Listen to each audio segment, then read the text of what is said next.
All right, everybody. Thank you. Welcome to our last of the year Board of Education meeting. It is Monday, December 15th. It is 6:04 PM. We're in the Nashua North Boardroom. Ms. Lampier, can you do the roll call? Sure. Ms. Darling is not here. I'm here. Ms. Raymond? Here. Ms. Bryn? Here. Mr. Claffey? Present. I hear. Okay. Mr. Johnson? Here. Ms. Lopez? Here. Ms. Gilio? Here. And Ms. Bishop? Here. Okay. And, all right, so we have Dr. Andre and Mr. Posca and Dr. Scarpati and our student rep, Amit. Okay, all right. Thank you. Okay. Would you lead us in the pledge then? After Regan does the prayer. Sorry. Sorry. I was queuing you up. Okay. As elected officials, we have the high honor and the serious duty of managing the educational institutions of our beloved city. In our common endeavors, we find a spirit of unity and understanding, which will enable us to face our multiple problems with an objective mind, with justice and charity for all, so that any and all decisions made by us will be for the betterment and greater happiness of all of our fellow citizens.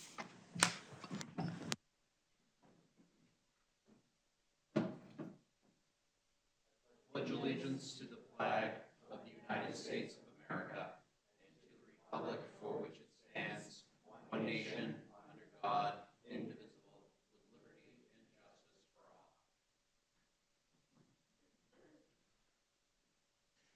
all. Thank you. So up first is our outgoing Board of Education member celebrations. So Neil, be ready to be showered with wonderful love and care and affection, and we have stuff for you. I need $5 for the Good Cheer Fund, my last installment. I never have cash. Karen will find you.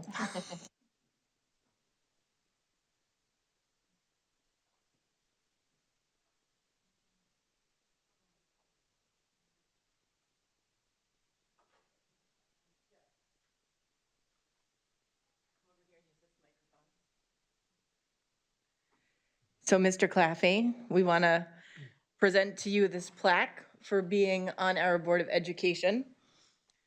And this obviously means a lot to me. Mr. Claffey was obviously my sophomore teacher who actually got me into all of this by listening to me and thinking that I had interesting things to say. And if he made a difference to somebody like me, I can only imagine what you did for kids who actually tried. So. But we're so happy to have you here, and we're gonna miss you a lot. And Thank you. you've been an asset to our board, and we're very proud to have been working with you. Thank you very much. Thank you very much. Thank you. And on behalf of the administration, we want to thank you for your leadership over the last few years. I think your contributions to the board and the district has made quite a remarkable difference. I think the conversations that we had around teaching and learning and overall leadership has moved the district to, I think, which is a good, solid foundation. Your legacy will be felt. So thank you so much for all that you've done over the last couple of years. We appreciate you. My thank you. Yep, thank you. Thanks for you. Thanks, sir. Thank you.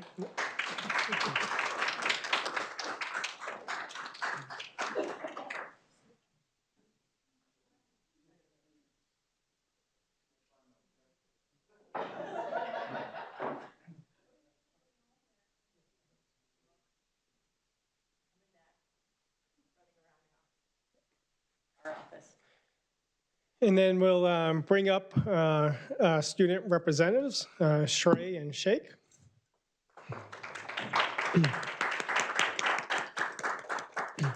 And they probably can do their comments from here, from the podium. Of all so we'll kind of read them together, but we want to thank both of you. We're going to give you a certificate of recognition, the Nashua Board of Education, the Superintendent of Schools, in recognition of the dedicated service to the city of Nashua and its students, hereby express sincere appreciation to Sheikh Hamid, Nashua High North, class of 2026, for serving as the student member of the Board of Education, Nashua, New Hampshire, January through December 2025.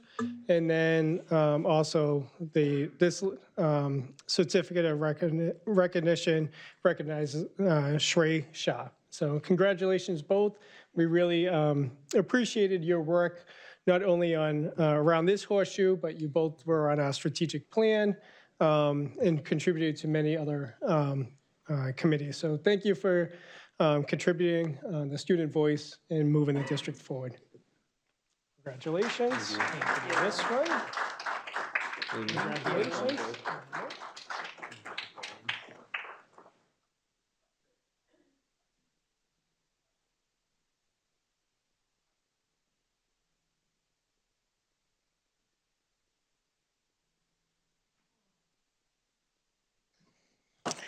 All right, well, that felt good. Now we're moving on to our program of studies. Ms. Bishop, if I may. Oh, yeah, go ahead. I think Sheikh and I have some comments prepared that we'd love to read out. Sure. Or We'll do it at the allotted time. is At your student board member comments? that going to be near the end of the meeting or? No. No, it's right after this. Okay, awesome. Sorry, I apologize. That's okay. We're still rocking the boat. We appreciate your passion.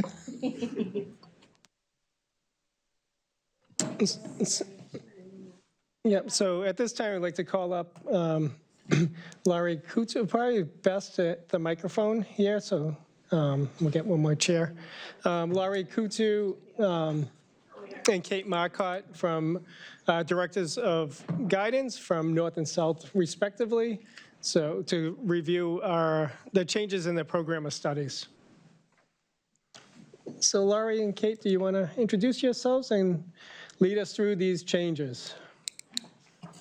Sure, I'll start. I'm Lori Kuchu, Director of School Counseling at Nashua South, and And I'm Kate Marcotte, Director at North. we're going to get started with our ELL changes. We have 3 additions to the ELL department. These courses are, 1 is an advanced course, and then 2 are intermediate courses, and they're new courses that are just going along with the new curriculum in ELL, so just more depth to that department. Are there any questions about ELL? Okay. Nope. Oh, yes.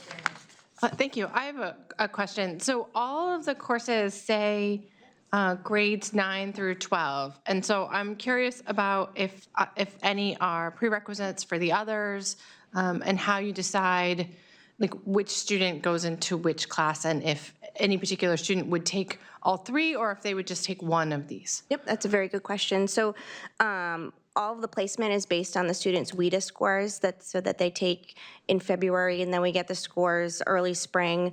And so then they're placed, case managers take a look at those scores, and ELL teachers. And then some students, depending on their level, they might also have a lit lab as part of their day, so they might need more support during the day, and other students would just have one of these English language development courses. Also, we try to keep grade levels, so while this class might be open to 9 through 12, within one course, there might only be freshmen, sophomores, or junior, seniors to try to, keep the instruction more geared towards the courses that they're also in outside of this class. Does that help? Yes, so you want them to stay essentially with their peer group, or Yeah. one above or one below. So my other question is, do any of these classes count towards the ELA requirement for graduation? Yes, absolutely. So this, if a student isn't in a traditional English 1, 2, or 3, this course would count towards their English language graduation requirement, for sure. Thank you. Lampier? I was just wondering what the titles of the classes stand for. Or, one of them is like EEE. Right, so, so English language development, and then they go in order A, B, C, D, through E, and F is the newest one. So, again, geared towards their WIDA scores and there. Okay, all right, thank you. The next addition is a math course. It's a new course. It's not a new AP, but new to South, called AP Computer Science Principles. This course is a little less intense than our AP Computer Science A course. It doesn't have as much programming language, but students might take this course first and then go on to the AP Computer Science A. So we think it's a great addition. We have lots of kids interested in computer science. Any questions about that addition? Ms. Raymond, and then, Oh, I can defer to Mr. Shaw. okay. Is that going to serve as a prerequisite to APCSA? It will not. The only prerequisite is Algebra 2. Awesome. Thank you. So you said this is a new course for, does that mean North will not be getting the course? It's a new course for North and South. Okay. It's just new course.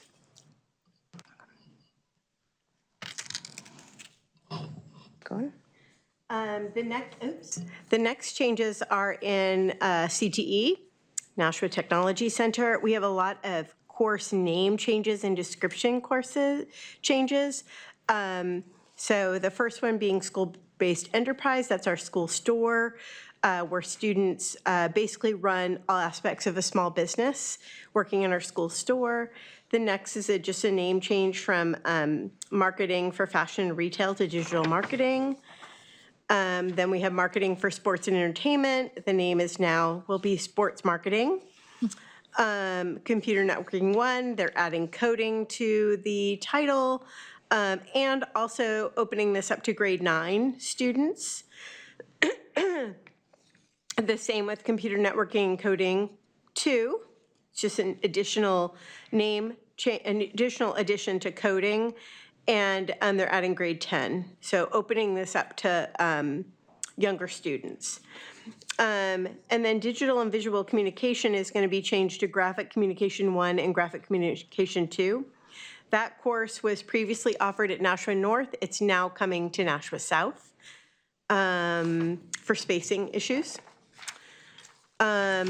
Then the next is Graphic Design 1. This is a quarter class that will become Digital Design Studio, which better explains the type of course it is. And then the big change in CTE is Emergency Services 1. This is a course that will be offered at Nashua North. And it's basically a course that prepares students for any first responder field. And then the other change in CTE is just a retiring of the course Graphic Design 2. Any changes? Any questions? I'm sorry. Ms. Raymond? I like how everyone just immediately looks in my direction.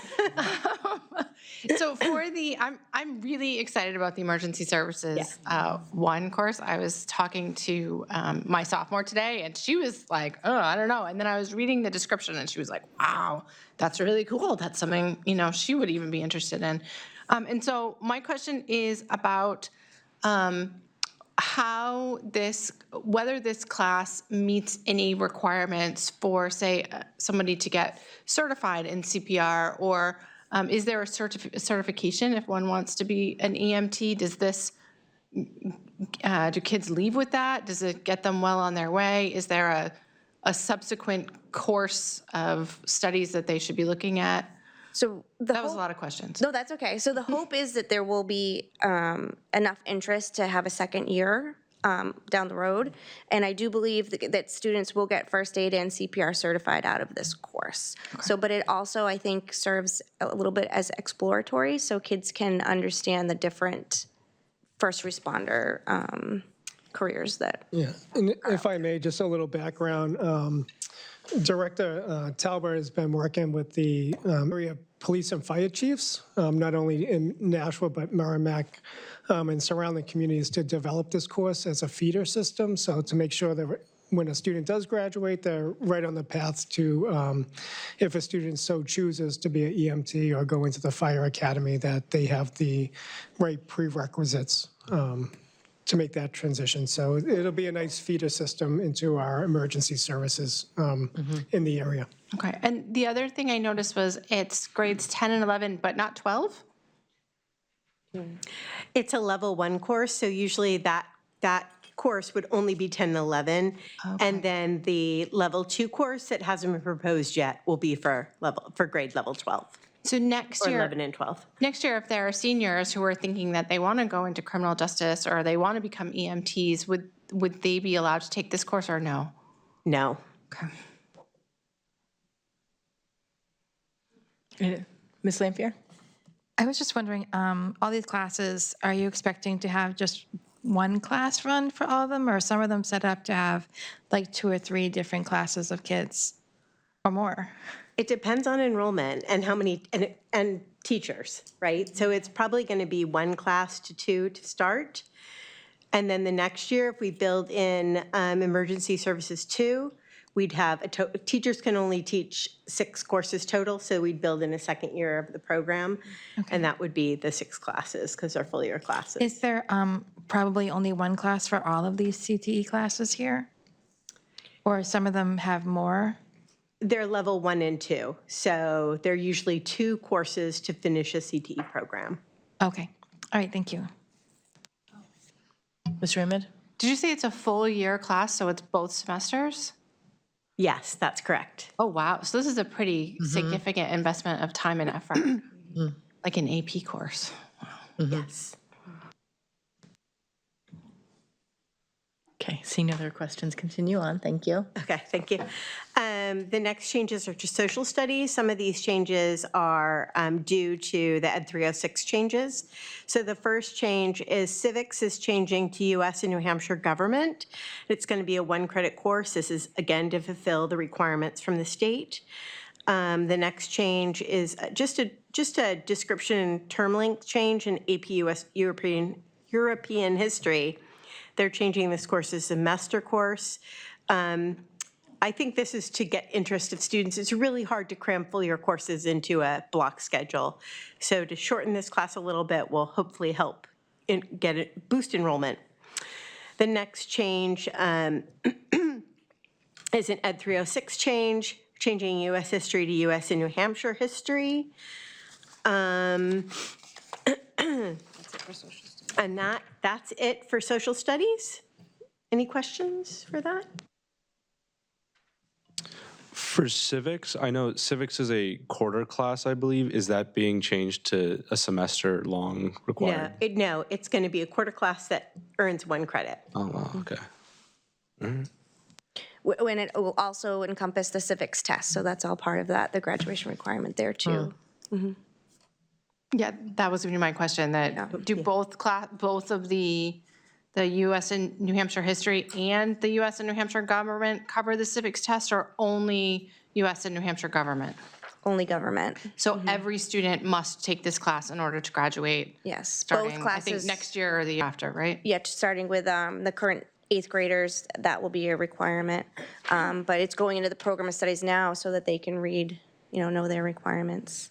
But the New Hampshire portion of U.S. history is now new and embedded into that from Ed 306. Right, and I know that Ed 306s wanted the entire citizenship test to be taken as a chunk as a whole, instead of in pieces as we were doing previously. Which we've started on the tide, yeah. It's good. What happens if a student takes this course and doesn't pass the citizenship test? They'll take the citizenship test again in their next social studies course. So we'll continue to offer it until they pass. And we'll offer it multiple times in the same year, too, just to try to get kids to get that pass rate. Is there something in X2 that is tracking that specific graduation requirement? Yes. So we track it in a certain place now. Our hope is it'll then show on the transcript down the road. So especially for sending schools, knowing, because in that case, if a student passes the course but not the test, then it would indicate that on their transcript. And so, we're already sort of sophomores typically take civics, and soon to be government, and so then they have an opportunity again, junior year in US history, they can take the test again with some refreshing. So there, and there's opportunity still within when they're still in the course as well. Okay, thank you. Mr. Johnson? Do we see any problems with AP Euro History going to one semester and getting the whole course done? I don't think so. I mean, this came from the social studies department, so we haven't run this class at South. Have you run it at North?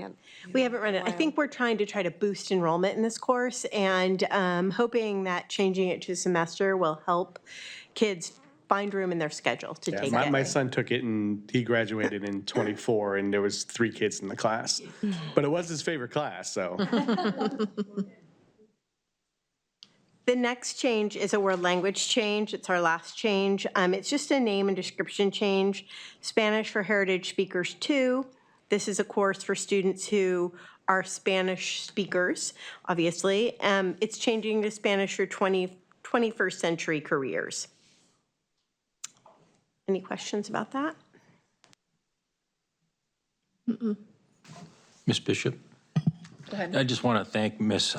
Marcotte, Ms. Kutu for the amount of work that's gone into this. I think, in the course of not only our conversations, but I think, in conversations with Mr. Richards, Mr. Burns, and Ms. Talbot, I think what we see is, how fortunate we are to have these comprehensive high schools in our district and the offerings that we provide students on a regular basis. And, this is a challenge. So, just as the first step is getting that program of studies available to students, and then putting the puzzle together is a significant part of the next step that's going to take up a lot of time I think we begin that process in January, correct? So, this scheduling process for next year starts very, very early, and that will drive a lot of the conversations we have regarding the high schools going forward. So this is the first step towards a lot of work that's going to be occurring. Thank you. Thank you. Thank you guys so much for all of your work. We appreciate it. Oh, Ms. Raymond? Oh, thank you, sorry. So is the only course, because we have a very large course catalog, is the only course that is being retired from the catalog the graphic design too? This year, yes. Wow. Okay, thank you. Go ahead. So I have a question regarding some new AP courses that have launched. I know they're offering AP Pre-Calc and I think one new AP Art maybe. Has there been any student interest in getting either of those? Not yet from that, to my knowledge. Certainly when we have the interest, we try to explore those options and find teachers that are willing and able to do the AP training as well. Wonderful. I only ask because even though I'm leaving this board after today, I still plan to keep doing work in the future, at least until I graduate. So I'm just wondering. And my last question, there's been a lot of talk from people that I know about a full year AP Calc BC class where AP Calc AB isn't a prerequisite. Has that been brought to your attention? We have that course on the books, a full year ABBC course. It just hasn't had the enrollment Really? to run. Yes. Interesting. Okay. Well, I appreciate that. Thank you. So guys, we have this on for a vote under new business, but I think if I get consensus, if we want to just bring up the motion now and vote on the program of studies, is that okay with everybody? Okay, so I would be looking for a motion to approve the changes to the 2026-2027 program of studies. I'll make the motion. Thank you. I'll second it. Thank you, Ms. Lampier. Any comments or questions?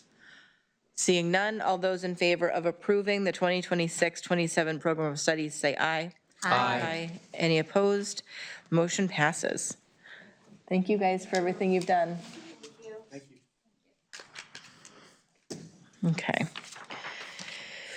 Okay, so this brings us back up to our consent agenda. I'm looking for a motion to accept the consent agenda. So moved. Second. Thank you, Ms. Gilio. Thank you, Ms. Raymond. Any comments or questions? Seeing none, all those in favor of approving the consent agenda, say aye. Aye. Any opposed? Motion. Nay. Just for Miss Darling not being here. So in her recognition, I will vote nay. That's funny. Okay, so The motion still passes. This brings us up to our first public comment period.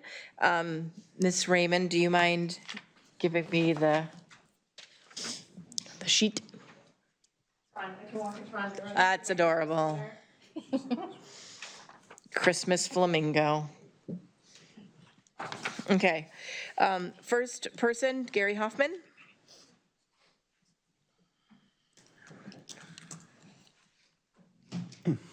Gary Hoffman, 38 Perham Street, Townhouse D, Nashua, New Hampshire.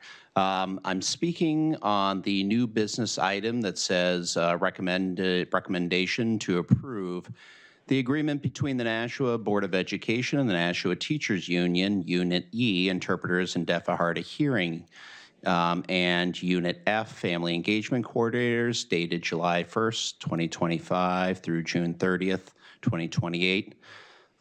Just before this meeting, these two units, we had our ratification meeting, and both units voted separately to ratify this contract.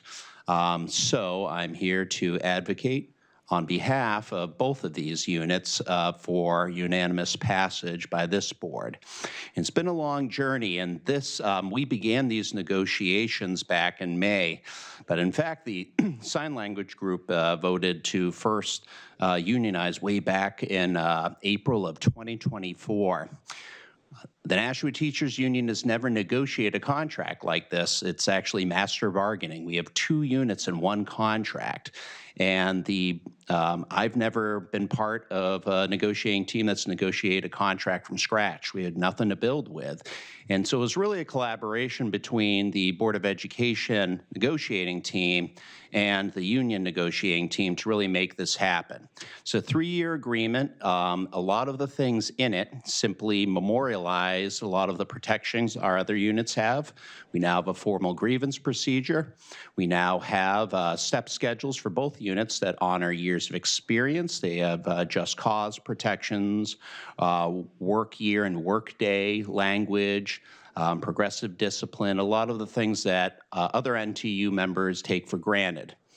I think that these two units provide really a unique service to the district. The sign language interpreters, they're the only hard of hearing program in the entire state. Our family engagement coordinators really were a bright spot when we had that Department of Justice complaint a couple of years ago. And so I really urge this board to honor their service by ratifying this new tentative agreement unanimously. Thank you.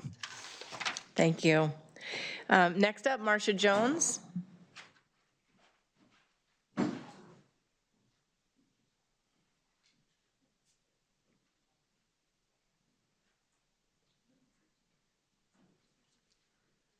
Hi, Marcia Jones here, employee of New Searles Elementary School and the district itself. The ASL interpreters are essential in Nashua as we are the only remaining deaf and hard of hearing program in the state. Parents of deaf and hard of hearing children send their children here because of our well-established program offerings, including top-notch ASL interpreting services. This contract will assist Nashua in fulfilling open positions, ensuring the Signs of Learning program will continue to expand without losing its integrity and serve the deaf and hard of hearing students from Nashua and beyond. So thank you for your time, and I hope this goes through. Thank you. Next is Grace Tavares.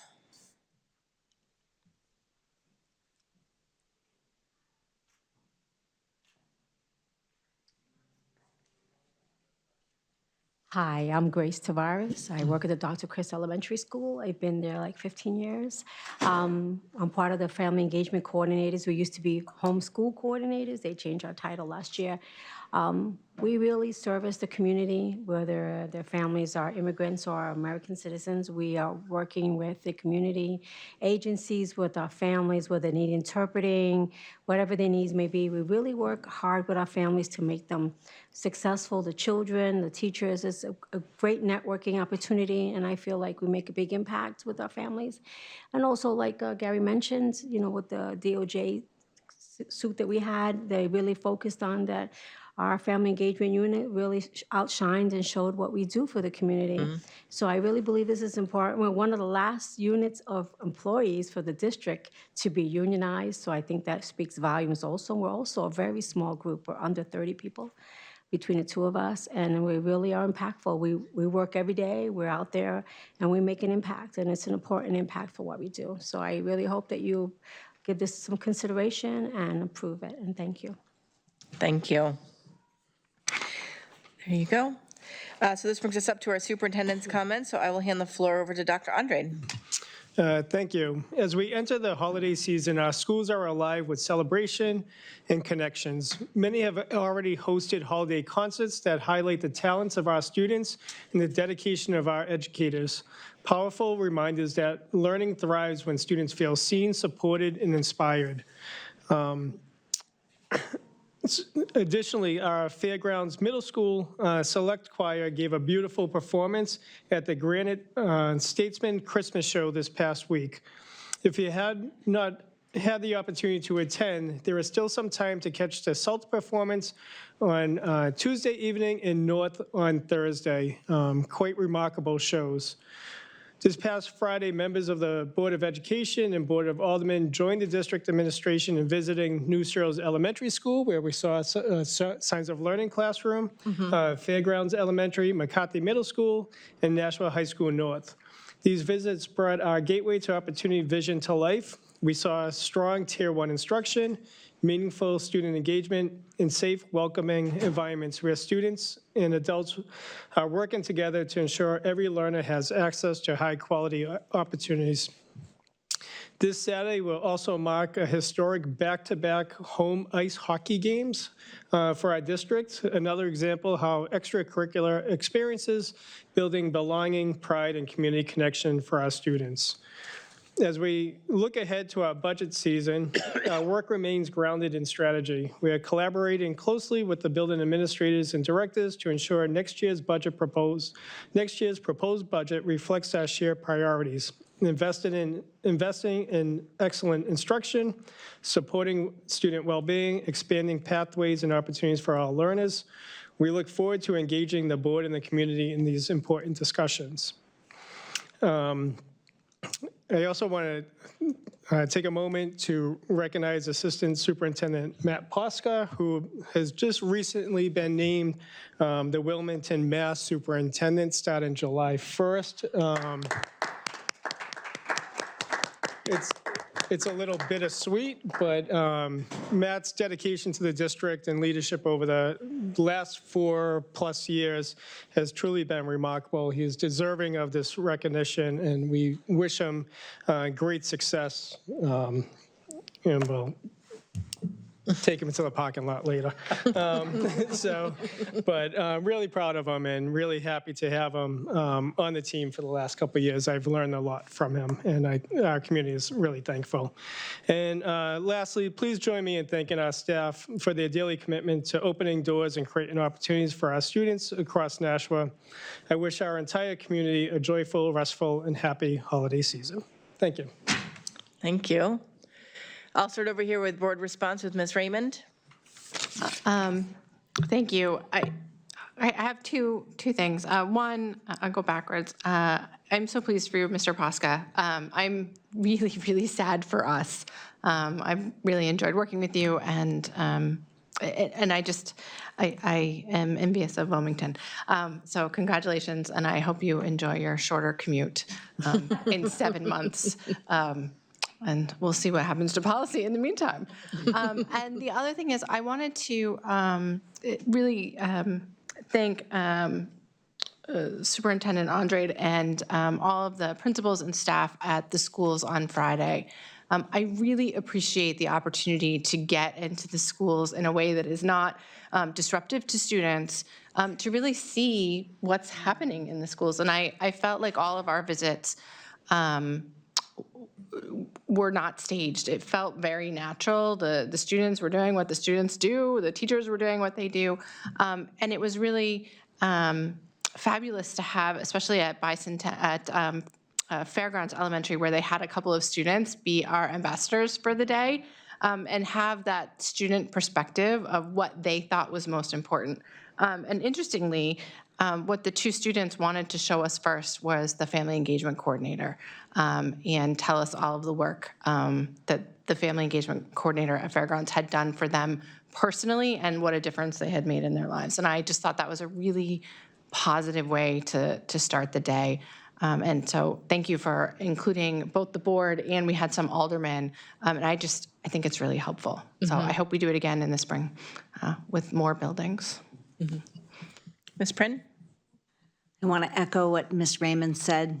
I told all my Wilmington friends that I was very mad but happy. 'Cause I do have friends that I work with that live in Wilmington. So I said, our loss is your gain. So congratulations. And also, I was part of the group that got to do the school visits on Friday, and I was so happy. It was so great to go into the buildings and see all the kids be engaged. The kids were really empowered to tell us about what was going on in their schools. It was great to see all the programs, the ability for some of the kids to show us some of the new technology they've been using. It was just very, it was great. I could have stayed longer, especially me, my heart's in elementary. It was funny, I felt like I was shrinking each school we went to, because by the time we got to the high school, all the kids were taller than me, but it was still, even at Nashua, here at Nashua North, I'm always here at night. I never really get to see things, but I got to see kids doing drones, kids working on cars.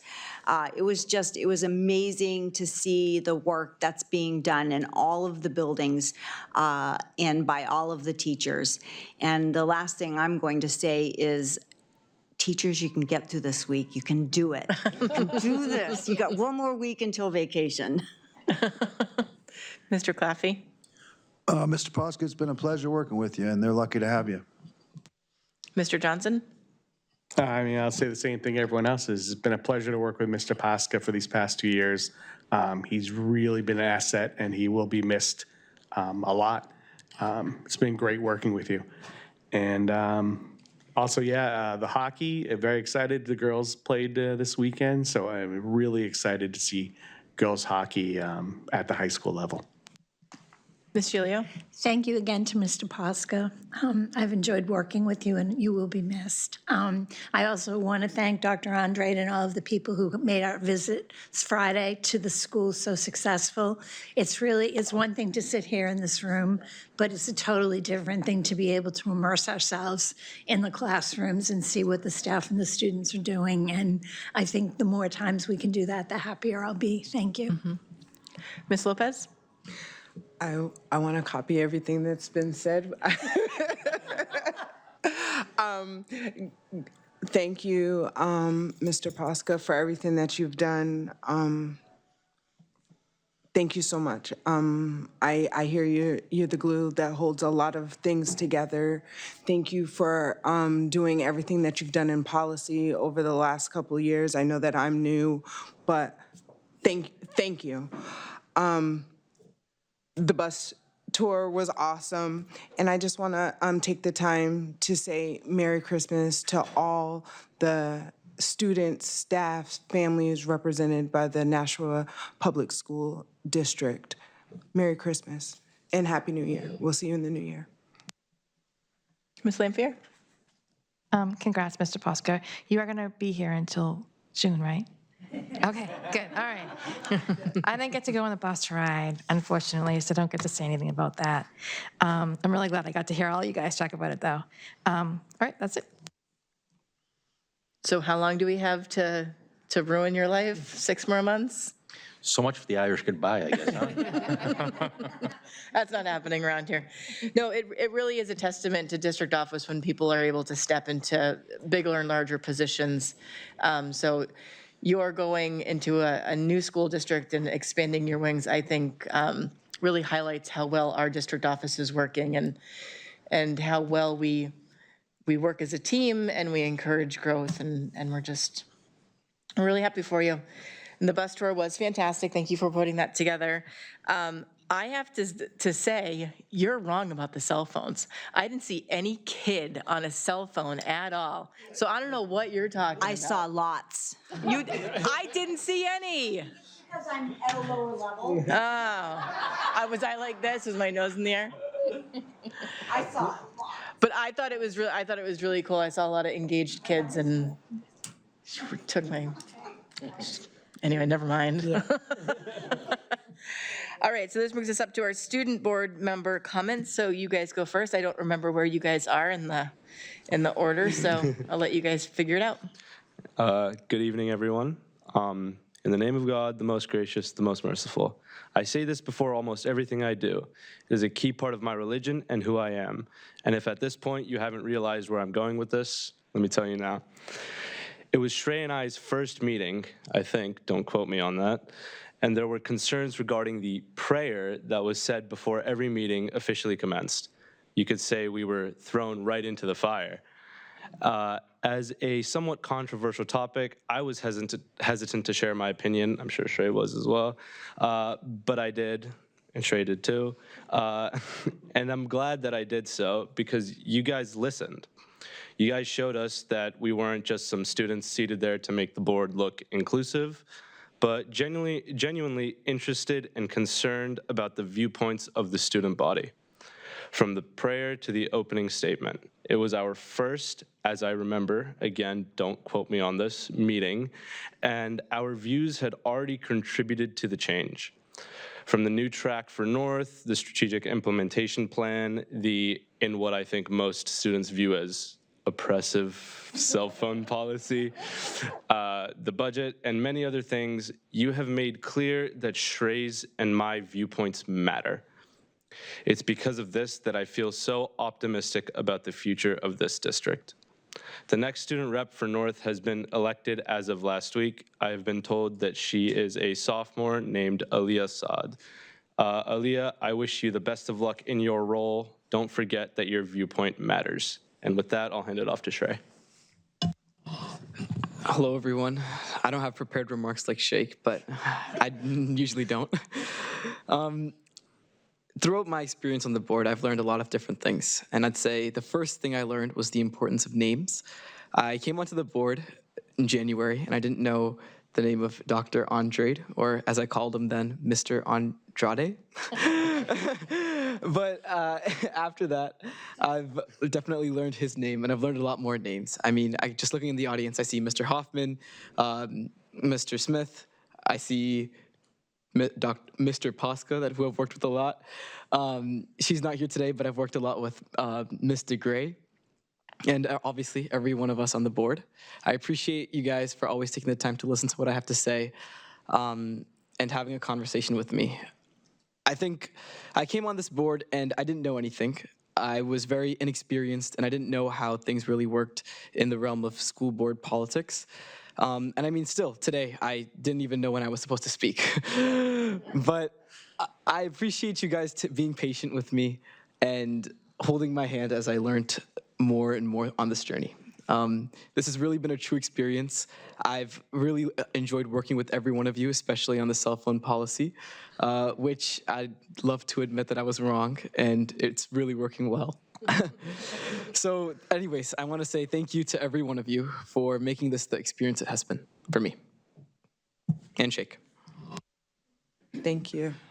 Thank you, guys. Yeah, I think I can speak for all of us when I say that the reason that we're all on this board is for the students and to make education be a student-led experience. And you're right, when you guys do speak, we listen. And when you speak on behalf of your friends and your other students in your schools. And if we weren't listening to you, then we shouldn't be on this board. That's what we're here to do. And with the cell phone policy and with the opening statement, which I think have been some of the biggest things that we've dealt with since the GPA. I think when you said what you said about feeling like you were a step removed from the board because of our opening statement, it was something that I think we all felt theoretically. And when you said it, we were like, yes, we are doing the right thing. We are not being inclusive. We need to do what's right. And even if it wasn't something that was popular, you really led us to that decision, and I think that that's probably been one of the most meaningful decisions that we've made on this board in regards to inclusivity and just moving ourselves into a future that isn't so white-centric. So I really appreciate what you guys have done. I hope you take those certificates and frame them, or your mom keeps them forever and ever and ever, as I would if I were your mom's. Or parent, but we really appreciate your time and commitment to our board and what you've given to us in regards to input. So thank you very much for being here. Thank you, thank you. And I forgot to do this, but I'd also like to introduce the next South student rep who I told to come to this meeting, Sanvi. She's right over there. She's a junior, and I'm sure she'll do a fantastic job in the upcoming year. And you haven't seen the last of me. I will be working. I will be working with her in the next few months, and I will be back, at least until I graduate. Well, we look forward to seeing you, and welcome. We're looking forward to working with you, and we'll do our formal introduction. Our first board meeting is January 5th. Yes, whoa, you guys were right on top of that. And our North rep is going to be Aaliyah Saad. Is that what that, I don't have my glasses on? That's, you got it. Excellent. So we're looking forward to meeting everybody then. Thank you for coming and seeing kind of how things flow. I really appreciate that. Okay. Well, this brings us up to our Committee on Finance and Operations, so I will hand the floor over to Ms. Lampier. All right. You can go. You guys are leaving now? Sorry. That's okay. I love finance. I'm always here for those meetings. Mr. Shaw. Oh, you You guys can take your nameplates, but we've been reprimanded for the gold part. We'll keep that. It's real gold. It's real gold. We melt it down and sell it on the black market. Finance, you know, I'm just gonna cut the cards. Bye, guys. Thank you, guys. Bye. Thank you. Hey, congratulations.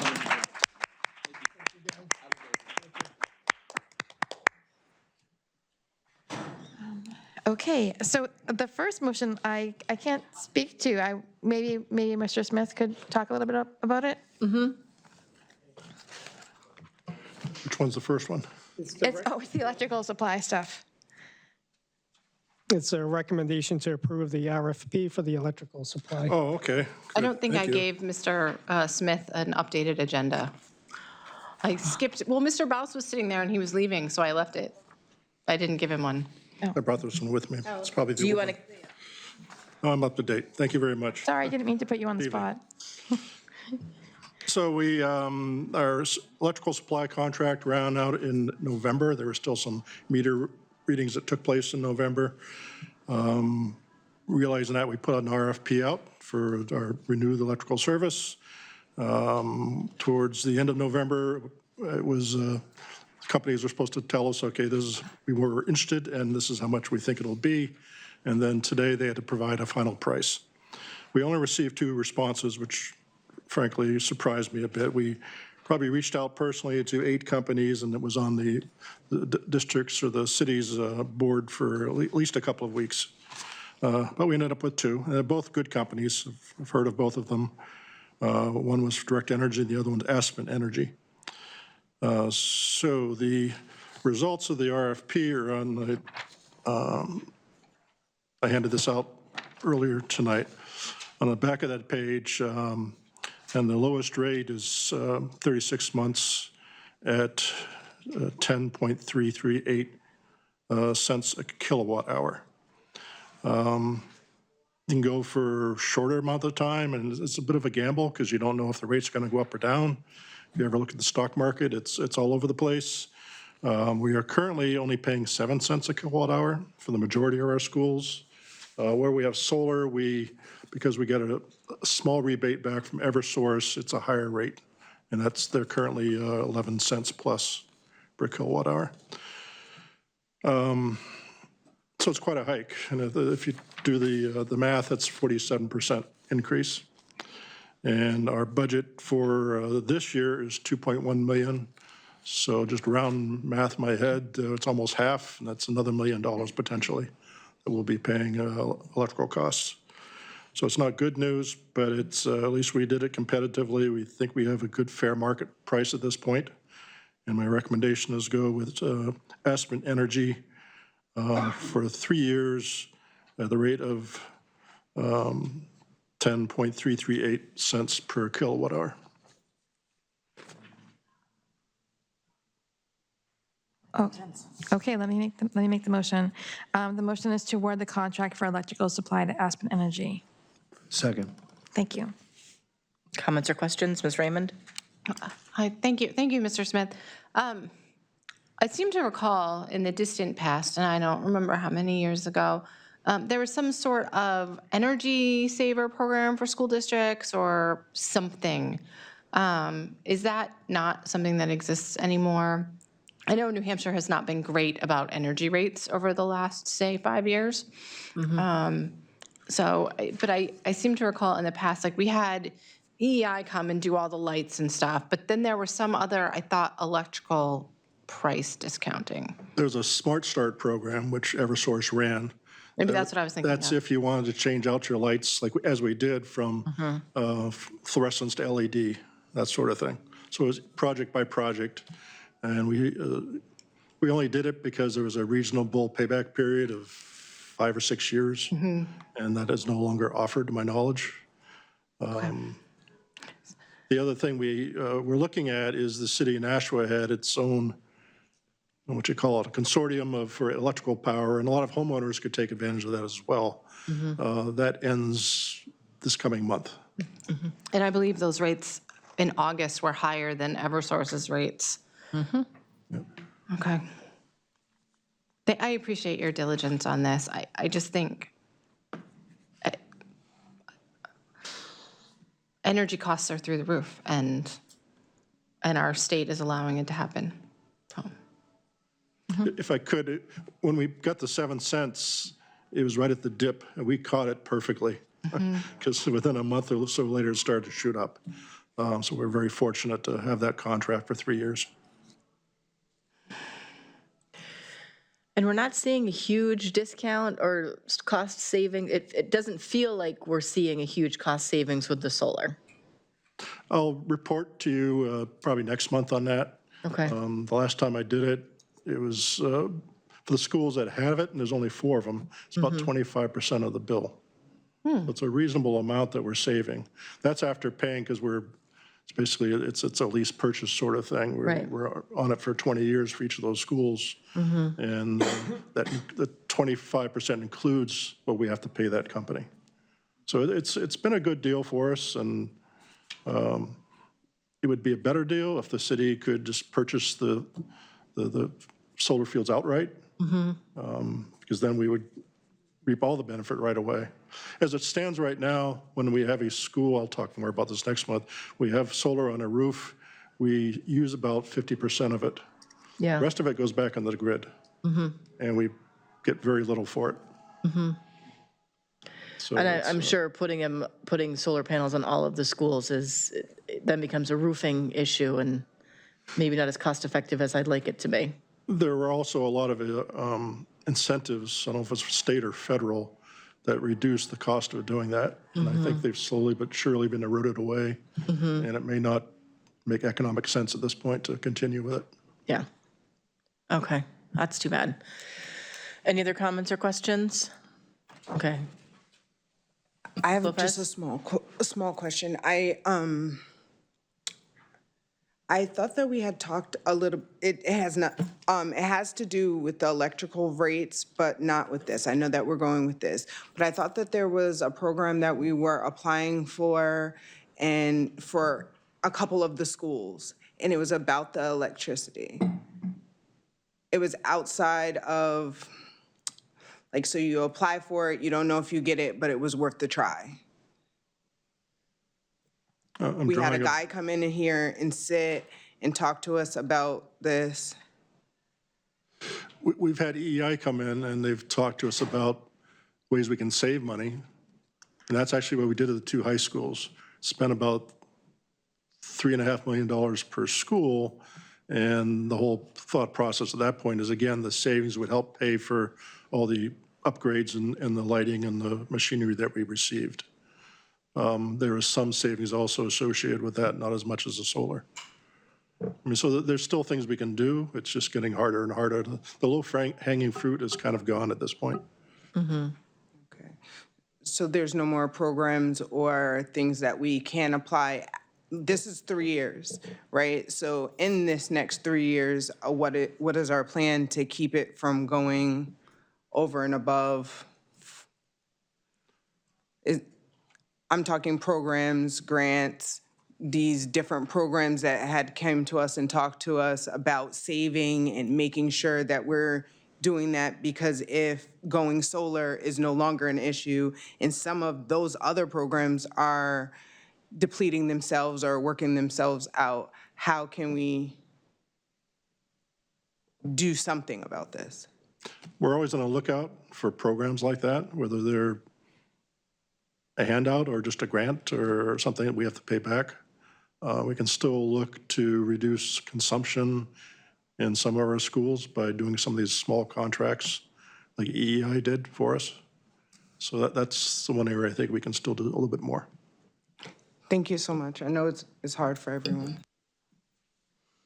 Okay, seeing no other comments or questions, all those who are in favor of approving the RFP, no, what was it? For Aspen Energy, doing our electrical supply, say aye. Aye. Any opposed? Motion passes. Thank you, Mr. Smith. Oh, he's not leaving yet. No, I know, but I was just thanking you. I know staying on top of this stuff is probably, Okay. no, I'm just kidding. I'm earning more of these white things on my chin, I think. Yes. Why don't I make the motion first, and then we'll talk about it, okay? Okay. I think that's what you're supposed to do. Okay, I'm going to make a motion to approve the purchase of two 2026 Ford Maverick hybrid pickup trucks from Grapponi Ford in the amount of $68,814, an associated public safety package in the amount of $5,790.85 from Global Public Safety. Funding is from the City of Nashua fiscal year '26 and Capital Equipment Reserve Fund, or SURF. Second. Thank you. Any comments or questions? Ms. Raymond? I have so many questions, and it's my fault because I did not watch the finance meeting, and I apologize to everyone. So I was reading my packet, and I saw that in order to, let me back up. I completely approve of the city's push for using EV vehicles. I get that. I understand the why. However, we know that we don't have the capacity to handle recharging EV vehicles, more EV vehicles at our current site. And we know that we have the facility study coming and all of these other burdens upon our budget. So I'm really struggling with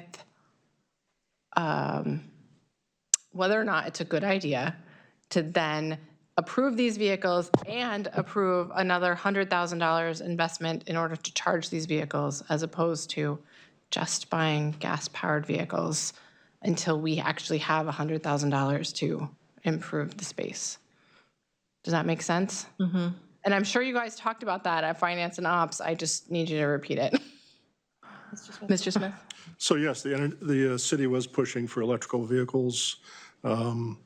We didn't have the space. We bought 2 electric vans, which actually they're working pretty well for us so far. We've had them for about 6 months. But that tapped us out. Our panels are full. We can't add any more amperage to them. So if to add any other things, we have to spend money to add to our service. That's why we went with hybrid vehicles. So these are hybrid vehicles, not electric, so that they self-charge. I personally bought a hybrid vehicle about a year ago, and it's worked very well. Tooling around in the city, I'll get 44 miles per gallon in it. Going on a highway, it gets a little bit less than that, but so I think it's still a good deal for the city to go with hybrid. We just got a quote just the other day to upgrade the service. To do half of our fleet is probably another $300,000, not $100,000. So I think the city has to relook at what it's requiring of all its departments to switch over to electric vehicles. I mean, certainly the price that Grappone Ford is giving us is fantastic. For two. Yeah. Ms. Lanfear?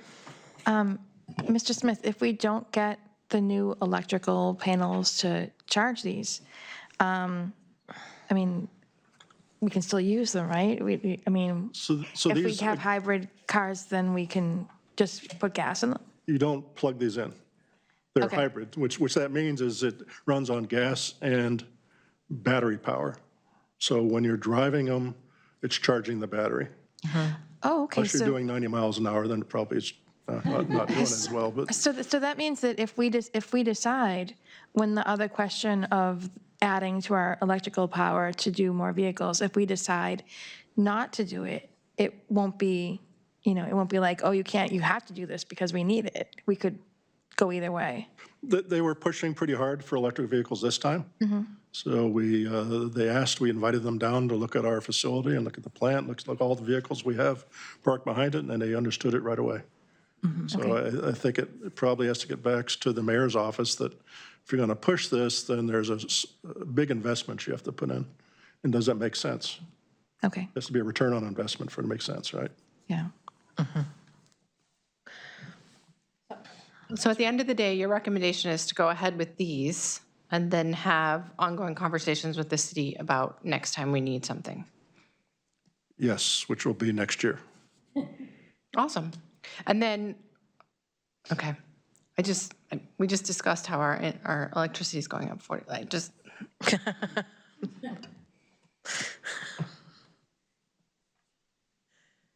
That does make sense. Okay. Any other comments or questions? Seeing none, all those in favor of approving the purchase of the 2 Ford Maverick hybrid pickups for the amount of $68,814 and the safety package in the amount of $5,790.85, say aye. Aye. Any opposed? Motion passes. Okay, so next I have a motion to approve the deferred maintenance and capital projects as presented. And so Mr. Smith presented them to us at our meeting last week. And we were trying to get done pretty quickly because there was a Board of Alderman meeting that some of the administration had to go to. But, I looked through it and it looks pretty straightforward. I don't know if anyone else has any questions. Oh, did we get a second? Or did I just keep talking? You just keep talking, but I'll second. Ms. Raymond seconded. Thank you. Any comments or questions? Just to remind everybody, because we've come into this conversation before in regards to how we decide what timeline everything is in. This is the piece of information that Mr. Smith presents to us. So when we're talking about why didn't this get done or how did this get prioritized, that was that meeting. So if you ever have any questions about why we decided to do something before something else, that finance and operations meeting is the one to refer to. So you can't say we didn't know about this because we did. You guys talked about it extensively. And it's been presented to us like it does every single year. So if you guys have any follow-up questions, feel free to review that meeting. But I just know that we've had this conversation before we go, how did we decide on this? So, Ms. Raymond? Thank you. So my question is, because even though I've been here for a long time, I still don't where the decision-making tree that brings things to, for us to say, yes, deferred maintenance and capital, yes to this, versus going to the JSSBC and working cooperatively with the city. So if you could just break that down like I'm in kindergarten and I need it one more time. Denzel Washington, I think it was a movie, it said, "Speak to me like I'm a baby." Great submarine movie. It's a very fuzzy line, actually. I think it's around $1 million. It could be more. Typically, when we go to joint special, it's because we're going to renovate a facility. So we're doing the entire school. Kind of made an exception this past cycle with security vestibules.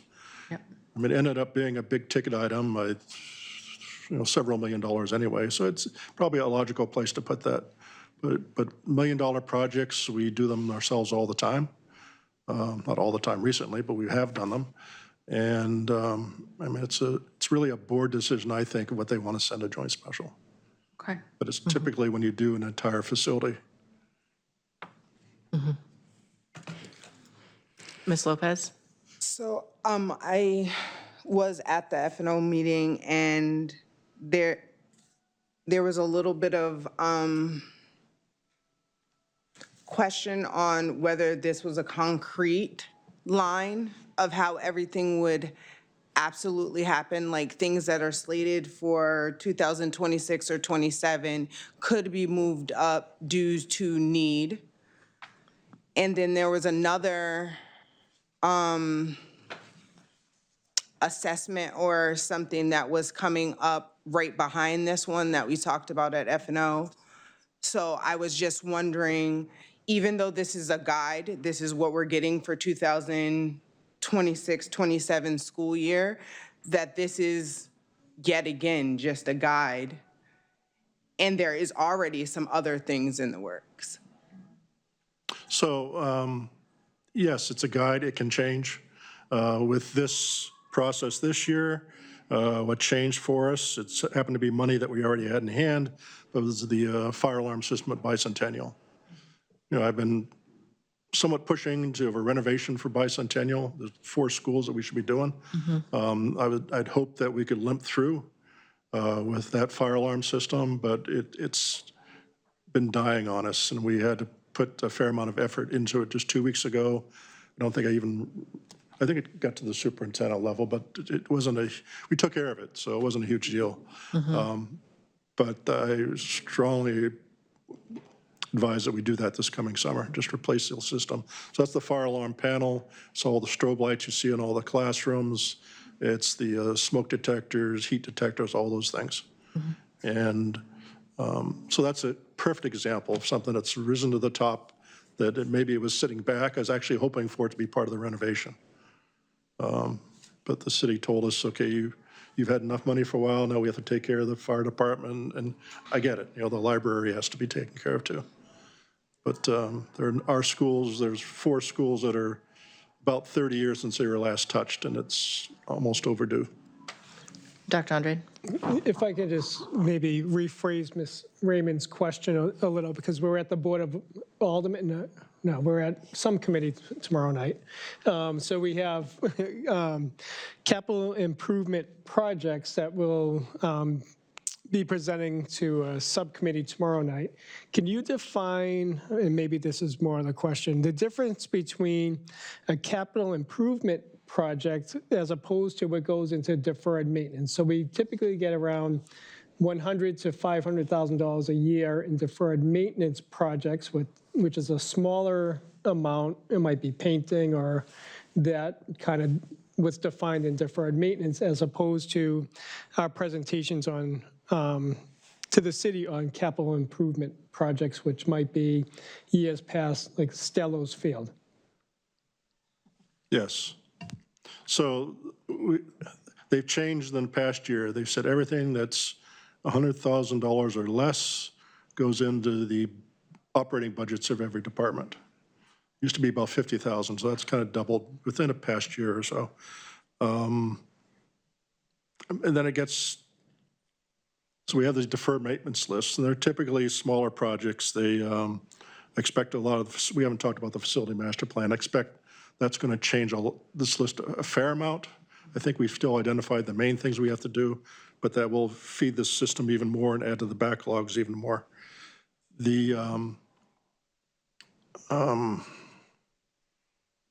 So when I go before the Capital Improvement Committee, which is tomorrow night, it's with the same information I'm providing to you. So it shows what we'd like to get. It's all a request too. We don't get this money. It's all a request. It's like what we'd like to get in deferred maintenance, and they're all smaller projects. They're 100,000 here, 300,000 there. We're asking for 1.2 million next year. So I think it's the same thing we asked for last year. And that number will change from year to year, but it's smaller projects. It's replacing a fire alarm panel. It's redoing a track. It's redoing the tennis courts, things we've did this past year. When it really gets to the capital projects, it's when we're going well over that $1 million threshold. So again, we want to renovate Bicentennial, we renovate New Searles, Mount Pleasant, Dr. Crisp, Amherst Street. So those are, I just gave you 5 schools, actually. They're all due to be renovated. Those will be in the capital plan. We made a huge investment in our security systems back in around 2012 or so. Those systems are getting old. The cameras, when you get replacement cameras, because they do die, it's not plug and play. It overloads the system, and that takes up much more memory. So we need to put investment in a security system.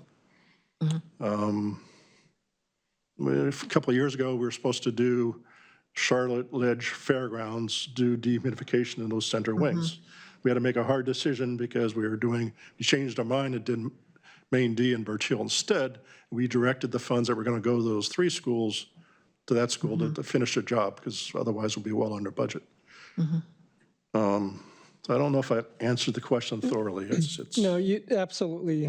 Thank you for that clarification. I just want to also so you've been working closely with Harriman and the master facilities plan too to make these recommendations going forward. So we're getting some guidance from their preliminary data coming forward.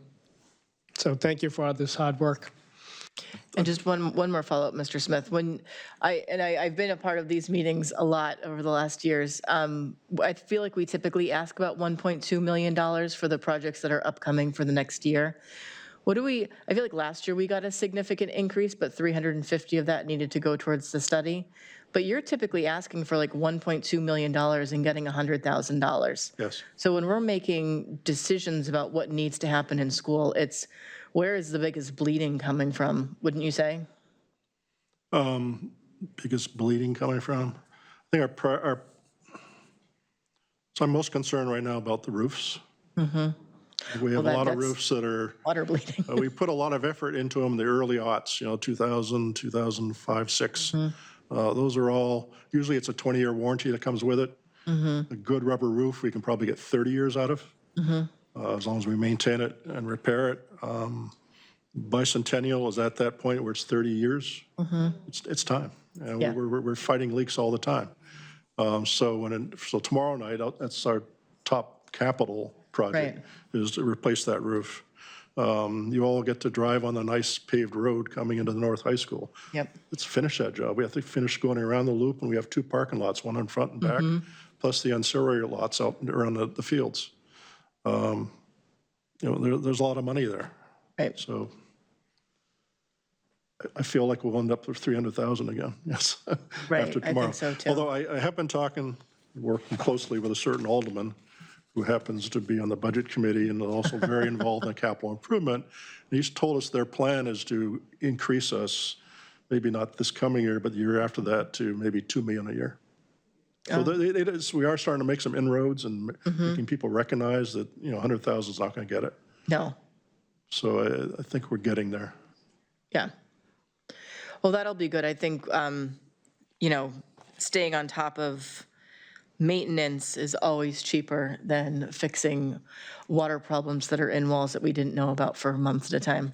I think we've all had that experience at our houses. Okay. Ms. Lopez?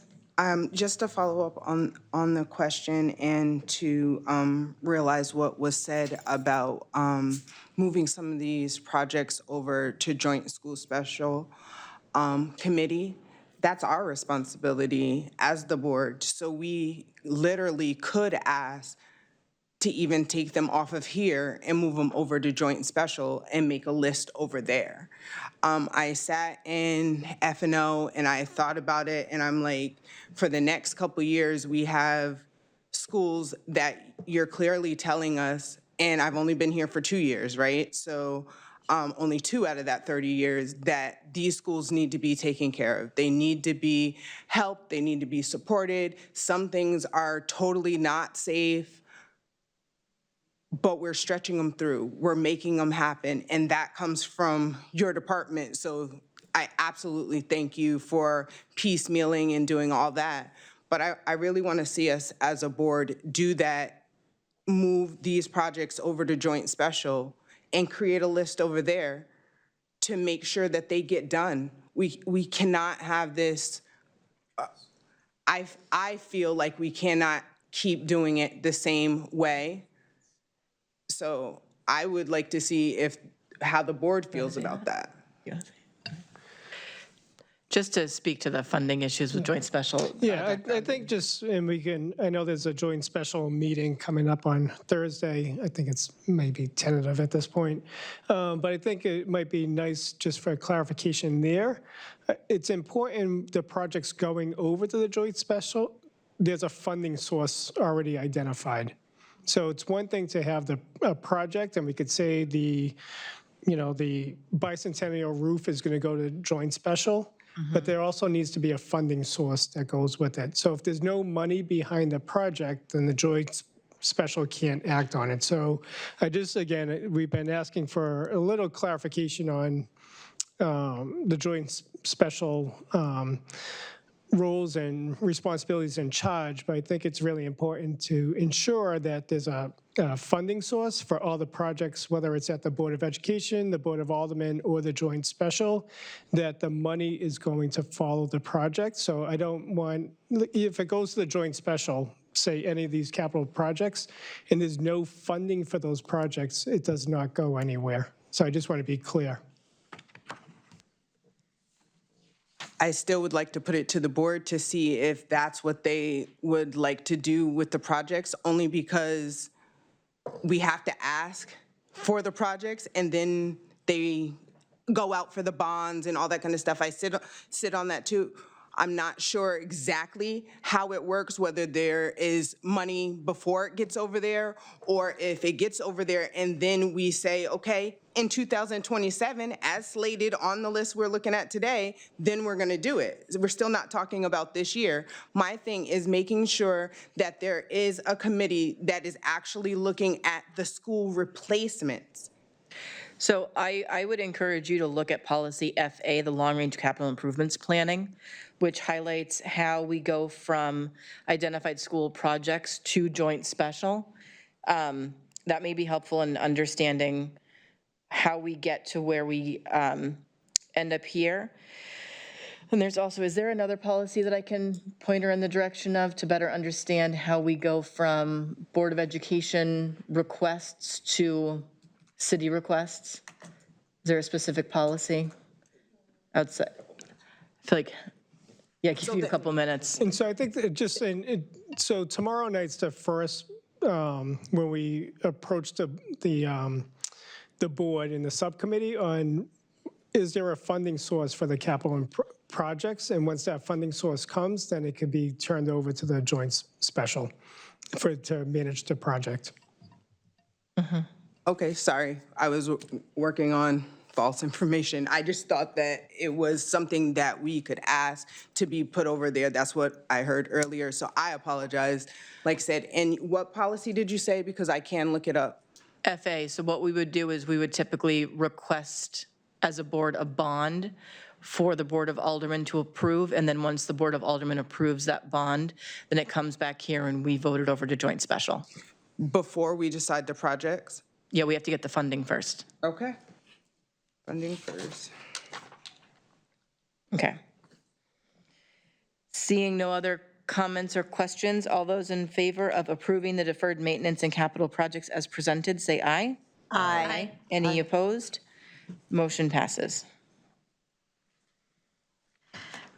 Okay, so the next motion is to approve the special education contracts listed on the F&O memo dated December 9th, 2025, under their corresponding accounts. Second. Thank you, Mr. Claffey. Any comments or questions?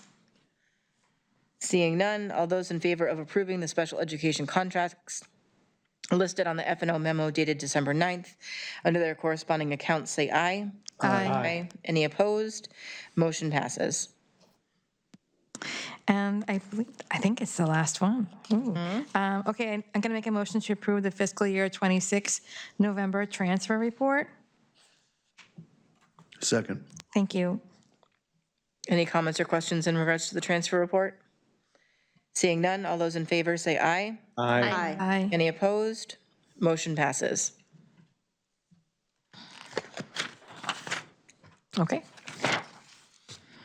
Okay, so this brings us up to our Committee on Policy, so I will hand the floor over to Ms. Raymond. Thank you. I want to thank Mr. Johnson for presenting all of these policies at the last Board of Ed meeting while I was absent. I hope you had fun. It's always fun to work on policies. Good time. So that's a big help. So tonight, we are on the second reading for the policies. We did not meet this month because we thought that with new people coming onto the board and not knowing who was going to be on the policy committee, we thought it would be nice to start fresh in January with new policies to discuss with whoever is on that committee. So we will start with, I move that we approve policy EHAG, I'm sorry, did I say it wrong? Nope. EHAG, use of generative artificial intelligence. Second. And so I don't know how much Mr. Johnson spoke to this last time, but essentially the School Board Association took Nashua's policy and really expanded it and cleaned up the language a little bit, but kept really the core of it, which was AI is here. We need to be teaching students how to use it responsibly and ethically, and setting down parameters for students and staff where it is appropriate versus not appropriate to be using it. So I encourage people to approve it. Any comments or questions? Ms. Gilio? No, I just was turning on my mic to vote. Oh, okay. Sorry. Okay, seeing no comments or questions, all those in favor of approving policy EHAG, say aye. Aye. Any opposed? Motion passes. Okay.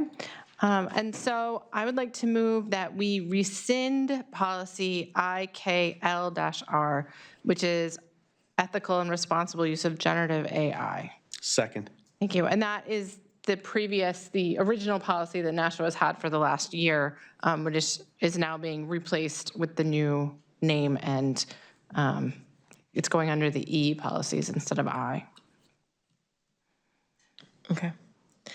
Any comments or questions? Did we just second for that? Mr. Johnson? Okay, just making sure. Seeing no other comments or questions, all those in favor of rescinding policy IKL-R, say aye. Aye. Any opposed? Motion passes. Okay. So the next one is I move that we approve policy IMDA, silent meditation, pledge of allegiance, and patriotic exercises. Second. All right. And so the updates to this are regarding some legal changes that were made at the state level, including Constitution and Citizenship Day. We are now required to have some sort of observation in schools for that. Now the schools are required to have both the United States flag and the New Hampshire flag in outside of each school, and also within gathering areas for each school. Like we have them here, and there are minimum sizes. And when we talked about this at policy, we were unsure about what the financial costs would be to add New Hampshire state flags, because we have American flags all over, but I don't know that we have the New Hampshire state flag in all 20 of our buildings in their most common gathering places. So, I don't know, hopefully there'll be an update about how much that cost us at some point. And then we are now required to observe General John Stark Day on the second Monday in April with appropriate educational activities. I didn't grow up in New Hampshire, so that was not one that was familiar to me. He's the guy who came up with Live Free or Die. That's for pretty him. much what he did. Yep.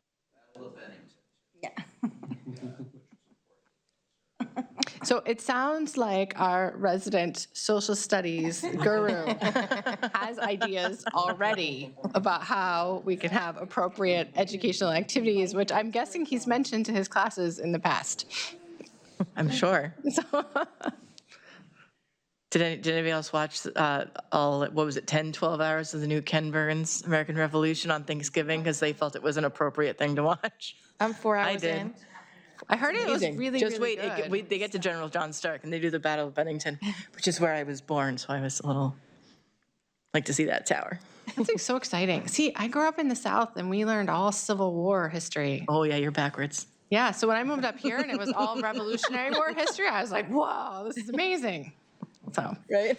Yeah, we were on the wrong side too. I mean, let's be clear.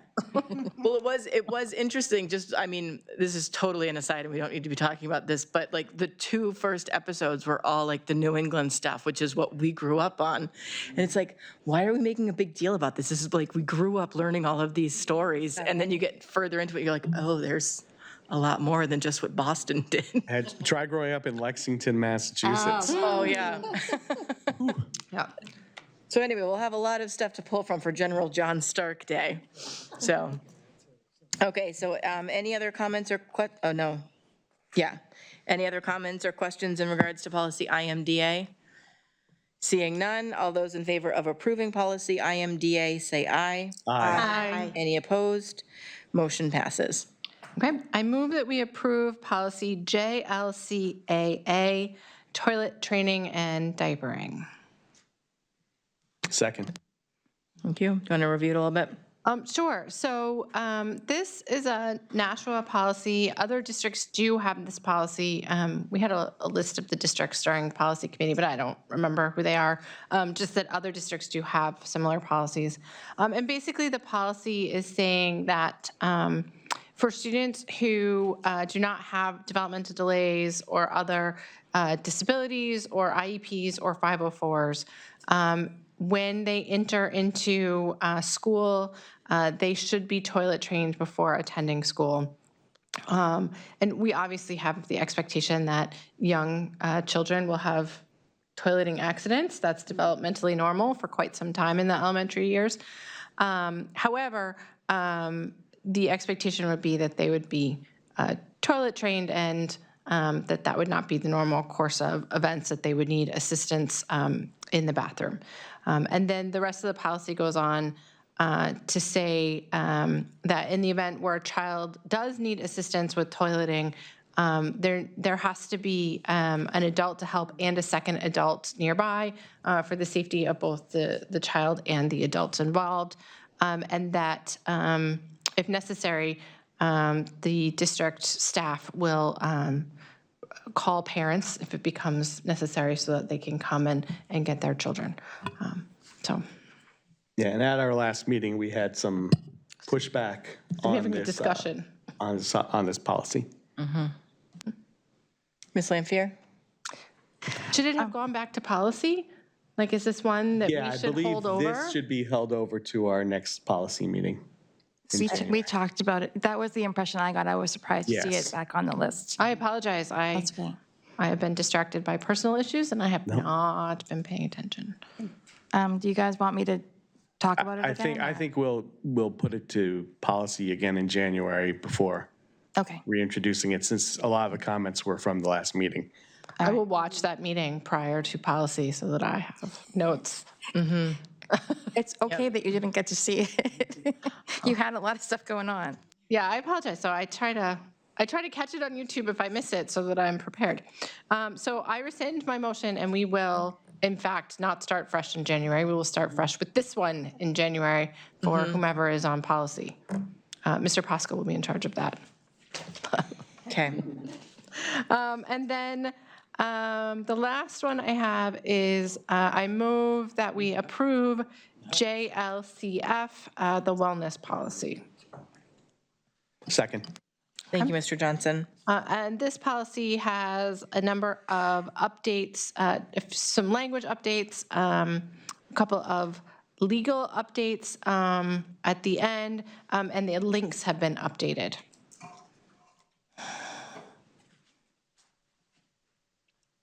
Okay. Mr. Johnson seconded. Any comments or questions? Seeing none, all those in favor of approving policy JLCF wellness, say aye. Aye. Any opposed? Motion passes. Okay, any updates from CNE, Ms. Prin? No. Okay, and this brings us up to our Committee on Human Resources. Give the floor to Ms. Gilio. Okay, I'm making a recommendation to suspend the rules to consider items from the HR meeting held earlier this evening. Second. All those in favor say aye. Aye. Any opposed? Motion passes. I'm making a motion that we approve the personnel recommendations made as of December 15th, 2025. Second. Thank you, Mr. Johnson. Any comments or questions? Seeing none, all those in favor of approving the personnel recommendations of December 15th, 2025, say aye. Aye. Any opposed? Motion passes. Okay, that's it for HR. Yes. So we have no unfinished business. This brings us up to our new business, so I will hand the floor over to Dr. Andrade for what looks like a very cool agenda item. It was pretty hot prior to it. Unfortunately, this is an emergency purchase. So in your packet, you have a memo, but this is a recommendation to approve a purchase of a new condenser and evaporator for the walk-in freezer at Bicentennial Elementary from affiliated services at a cost not to exceed $17,575. In the background's in the memo. I'll make that motion. Second. Thank you, Mr. Johnson. Ms. Raymond? Has this purchase been made? Like, what are they doing now? So it'll, I mean, porch fridge? I don't know. Right? yeah. So I believe it's going to be purchased tomorrow, but they've been able to store it over the weekend, but we can't sustain it much longer. Okay, so we haven't lost. We have not lost I'm any. imagining lots of money being lost. We have not, yeah, we have not lost anything yet, so. It's a lot of pizza. Are they able to repair it over the break? I think they'll start working on it as early as tomorrow. Okay. Yep. Any comments or questions? Seeing none, all those in favor of purchasing the new condenser and evaporator for the walk-in freezer for Bicentennial from affiliated services at a cost not to exceed $17,575, say aye. Aye. Any opposed? Motion passes. And then I'd also like to make a recommendation to approve the agreement between the Nashua Board of Education and the Nashua Teachers Union, Unit E, the interpreters for the deaf and hard of hearing, and Unit F, family engagement coordinators, dated July 1, 2025 through June 30th, 2028. Second. I'll make that motion. sorry. And you'll second it, Mr. Claffey? Yes, sorry. That's okay. Any comments or questions? Ms. Prin and then Ms. Raymond. I beat you to it. I just have to comment that after the tours that we took on Friday, seeing the kids and the dedication these people have to the kids in these programs, and knowing how much it's helping these kids, I endorse this contract. I think they just do a wonderful job, and to find out, especially for the deaf and hard of hearing kids, that we're like the biggest program in the area is really nice to know too. Yeah. Ms. Raymond? I echo Ms. Prin. We're the only program. It is absolutely critical that Nashua continue to provide these services for students, because without them, there is not another option within the state of New Hampshire. And that is, it's just completely unacceptable. Kids should be able to get the services that they need at home. We shouldn't have to send them out, especially for something as normal as needing sign language services, right? This is not an extreme, unusual need. So I think it's really, really important that we approve this. And I just can't say enough about the family engagement coordinators. back when I was a social worker, they were my first point of contact. And I've seen the work that they do with families. And I think that, I think they make our community better. Yeah, absolutely. And I do want to echo what you guys are saying, even though it is redundant, but seeing the engagement between the ASL teachers at New Searles was, I hadn't seen that before, and I just thought it was super neat that there was a cadence to their lives that I wasn't familiar with that felt like home, like I was intruding on somebody's home. It was very welcome to see. I was really happy to see it. And then obviously the family engagement counselors, especially when we were doing all the DOJ stuff, were really pivotal in making the changes that we needed to make, and I think have probably helped our school district grow the most in the last couple of years. So I'm really excited to support these contracts as well. Mr. Johnson? Just coming up from New Searles PTO and still doing the New Searles yearbook every year, the teachers are amazing, and the fact that those students and those teachers are such an integral part of that entire school community is wonderful. Yeah. Ma'am Fear is probably really sad she missed all of this. I am very sad I missed it all. So I got to be a part of the negotiations for this, and it was my first union negotiation. And it was great to see how the administration and the teachers union worked together to really build a new union, and especially with such disparate people in it, like the family engagement coordinators and the ASL interpreters. They are both so important to our school system, but they do different things, and they have their whole operation is completely different. So it was a lot of work, and I just have nothing but admiration for the teams that worked on it together. It was great to see how well, when people are committed to doing their best for the school district and for the people that work in the district, how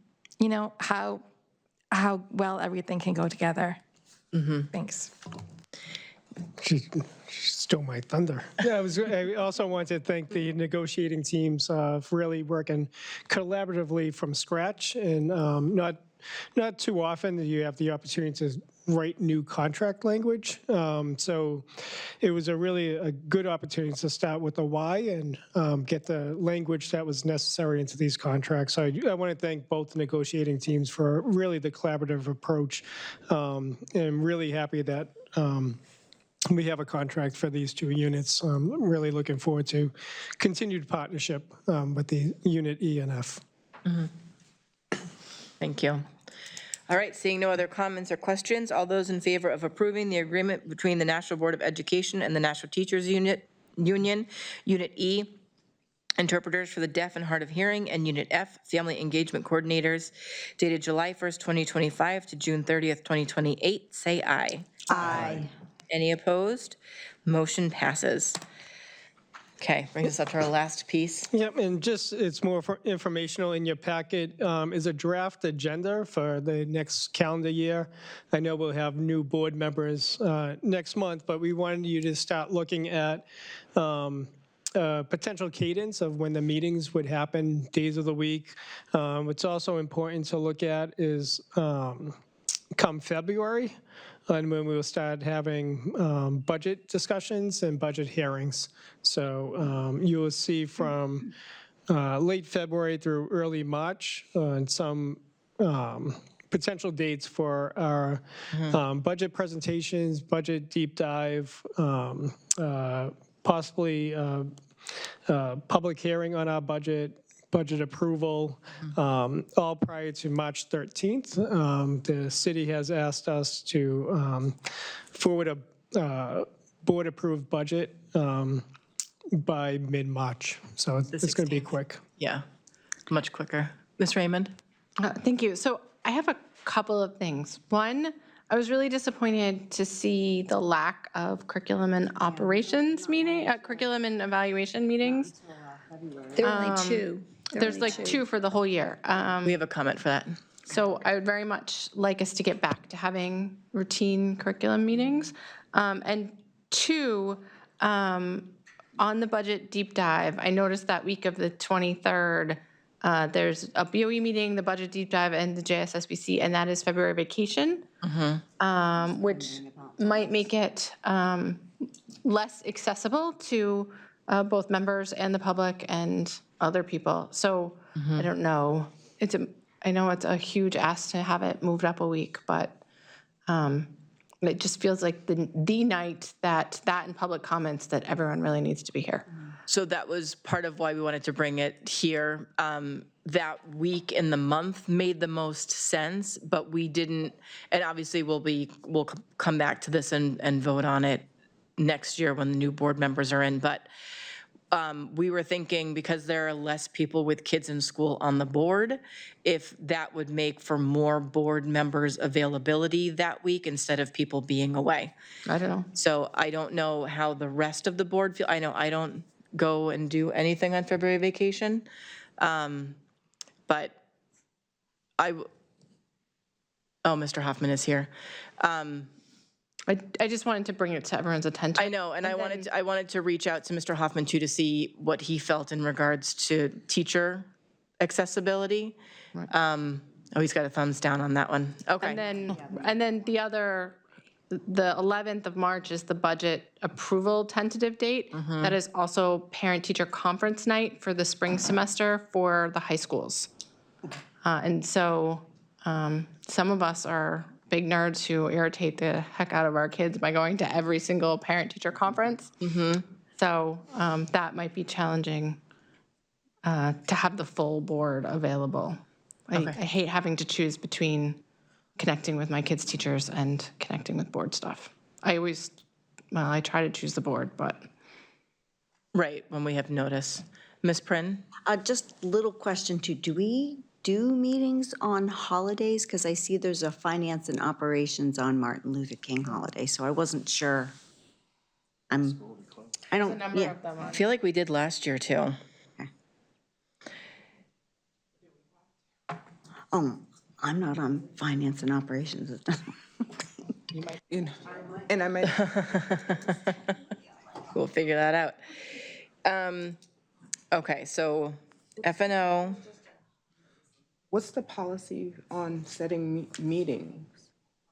It's typically done by the committee chair, sets a meeting along with administration.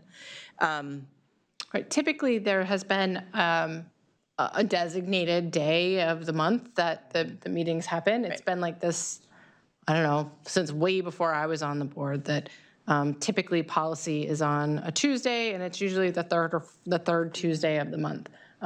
It was the third Tuesday of the month. Yeah, forever. Massively before I was on the board. And typically, for a long time, all the meetings were at 7, and then sometime a little bit before COVID, we had board members who wanted them to be at 6, and then occasionally they're at 4:30. Like, I think the idea is to get a calendar at the beginning of the year, with some expectation of time and date, and then to be flexible so that we have quorums. Right. And then kind of reviewing this and going over, the pros and cons of the proposed calendar so that when you guys are picking what committees you want to be on, if one doesn't make as much sense to your schedule, and it's like what teeters you on if I want to do it or not, wanted to throw that out as helpful information too. Going back over to CNE, the reason that we changed it to less meetings was because the information that's being presented in them really should be full board focused.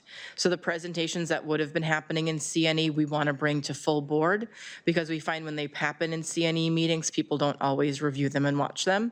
And they're really important pieces of information that we feel are more important to be presented to the full board.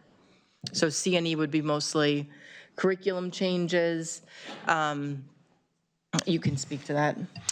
Yeah, so the C&E meetings would be things that would potentially need votes, right? And so, but if it was a data presentation around the science or SAS testing, instead of going to C&E, we would look at one of our 2 meetings a month as a full board to do those presentations a little more in depth so that the full board is aware of those conversations. And really for the C&E, it's on major changes or votes that need to take place or kind of spending. So we would work with that the current chair or the future chair to really talk about what that cadence looks like. But we think it's really important that is really to celebrate and be respectful to our educators that more than 3 people are hearing a full presentation and to ask really thoughtful and in-depth questions about the programming in our district.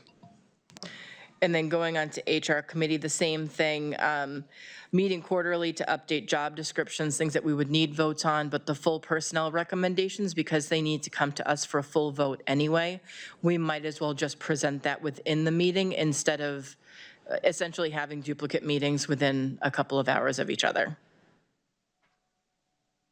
Clarify that a little more. So HR would not be meeting earlier? Not earlier, and it would be only quarterly to review job descriptions and things that would need a vote. The personnel recommendations that we all have to vote on anyway, we can just present it within a board meeting. I would just suggest that if that would be the change, that time is allowed for non-public. Right. Because we frequently have questions about, not frequently, we occasionally have questions about resumes, about other random stuff. Right, and we can plan ahead for that, obviously, with notice. The other piece with the HR is we would still need to be identifying people who could participate in interviews. That's really like the heavy weight of the HR committee is being available for those, in-office meetings. So that is where really the bulk of HR happens, is within those. So we still would need people who are flexible during the day. And then F&O looks like 3rd Monday of the month. It's typically the 2nd, and no changes to policy, because that's a lot of work. So this is not final. We don't have to vote on it. Obviously, email your feedback to Dr. Andrade, trying to make things more concise and less duplicative in regards to how we're spending our time, and making sure that the most appropriate people and the most amount of people hear the most important things. Ms. Lampier? I'm just wondering, if anyone on the board ever wants to suggest adding a committee, how would that work? What would be the procedure? Oh, it's in a policy. It's creating new committee. There is a policy, and we don't have listed here the policy to review minutes. So we need to add that to the list of choices. Okay. Right. Sorry. I think we were doing that quarterly too. It's just not on there. Pull it up.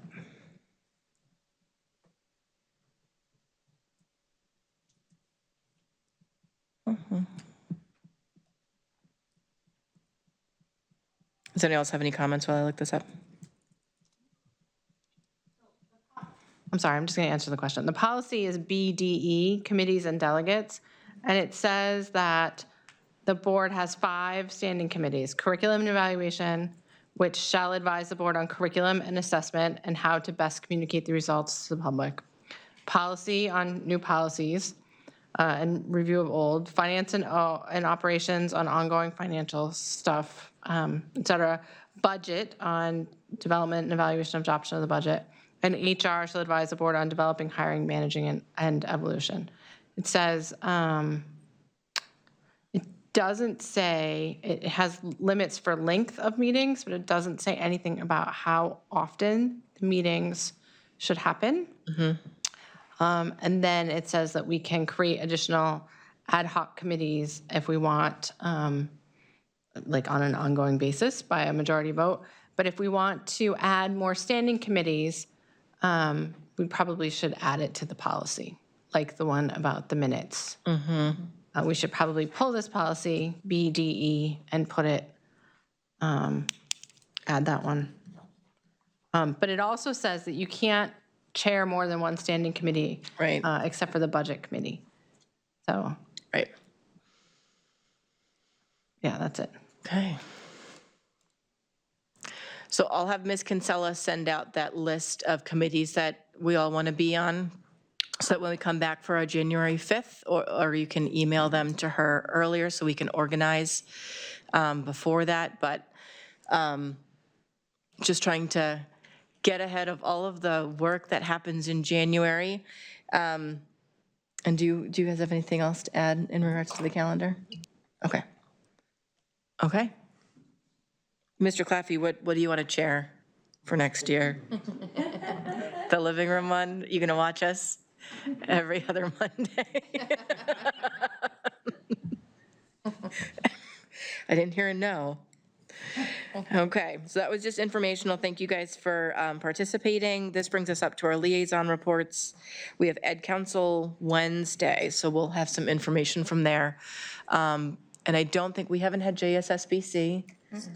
That's Thursday, so we're kind of ahead of the schedule here. And I think that's it for liaison reports. This brings us up to our second public comment period. Oh, I have a question. Yes. I have a question if I could. I didn't know, like, usually we have like the NHSBA come in and They're like coming do in. like a training. I didn't know. 5th. Oh, they're gonna be here on the first day? Yes. Oh, okay, great, thank you. Proper preparation prevents pretty poor performance, man. Okay. Right, it was the 5th? Yeah, yeah. 7 o'clock. Okay. Oh, I shouldn't have given that to you just yet. We're not done. Okay, so up first for public comment, Stephen Scare.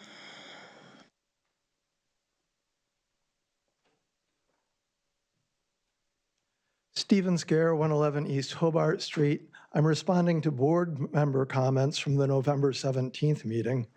Rob Johnson says that the most important thing we can do for our children is to realize who they are and who they want to be. I disagree. The most important thing you can do for other people's children is to teach them basic reading skills and enough math to keep them from drowning in consumer debt. Moreover, a girl who identifies as a boy doesn't realize who she is, since objectively a girl can't be a boy. I won't affirm her delusions for the same reason I won't affirm an anorexic girl's belief that she's obese. Christina Darling insists that trans children do exist, but saying something emphatically doesn't make it true. I defy her or any board member to define gender identity without circular reasoning or stereotypes. She calls our comments insulting to the professionals. It's not enough to insult them. I want to see them prosecuted for these Mengele experiments. She imagines that the transition process involves parents, medical professionals, multiple evaluations, ongoing oversight, and that it is not an overnight decision that someone makes and the parents are involved in that. Wrong, there's no evaluation to determine whether a child is transgender. A 16-year-old girl can schedule an appointment to Planned Parenthood and get testosterone on her first visit. Boston Children's Hospital requires only a 2-hour interview for medical interventions. True, clinicians will involve parents, but only if they're on board. If not, providers will blackmail them by saying their kids will kill themselves if they don't play along. If parents object that their children have emotional disorders or autism, conditions that virtually every one of these children has, clinicians will accuse them of ableism and claim that their distress is caused by unaffirmed gender identities. If parents still won't cave, they'll plot to put their children on hormones the moment they turn 18. Doctors won't have a clue how to help them down the road with medical harm, since no one has conducted a long-term study of the health effects. There's no such thing as a trans child. Please stop grooming troubled children for medical harm with your flags, displays, and worse, your safe spaces. I close with a quote from Mr. Rogers. Boys are boys from the beginning. Girls are girls right from the start. Everybody's fancy. Everybody's fine. Your body's fancy and so is mine. Only girls can be the mommies. Only boys can be the daddies. Everybody's fancy. Everybody's fine.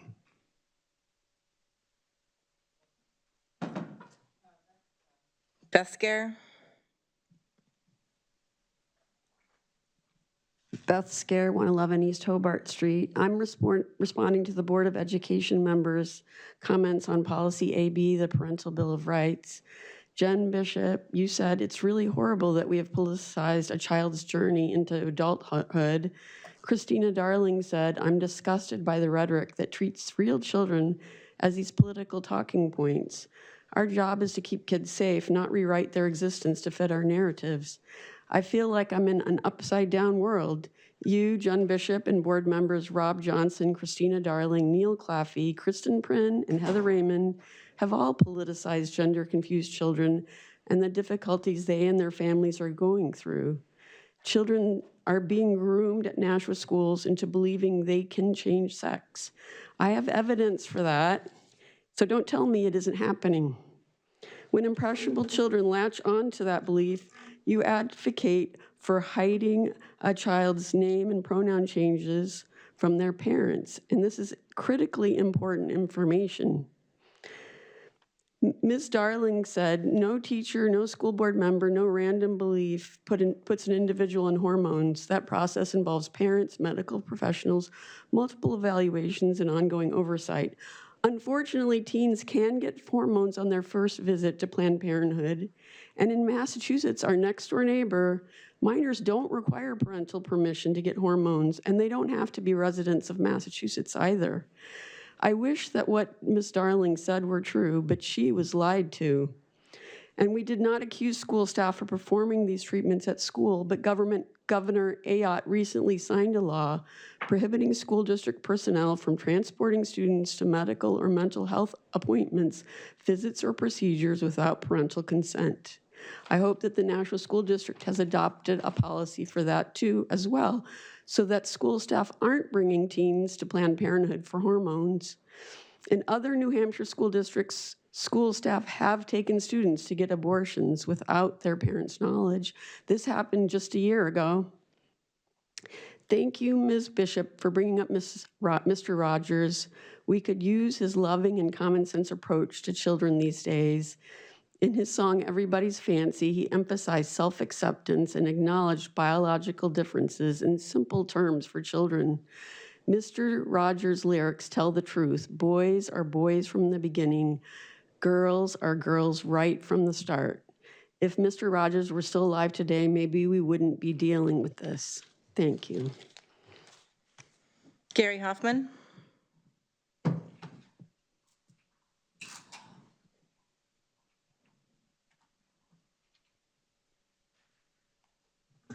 Gary Hoffman, 38 Perham Street. First, I'd like to thank the Board of Education for unanimously passing the FEC and ASL contract onto the Board of Aldermen. Second, I'd like to thank Heather Raymond. Thank you for bringing up that issue of the budget deep dive. I know that, especially this budget season, not just teachers, but paraeducators, secretaries, all the different people the NTU represents was very interested in this budget season. I know it's going to be difficult, but we would like to be here. And those breaks are tough, just for a number of reasons. So we would prefer that to be during the regular school week so people can attend.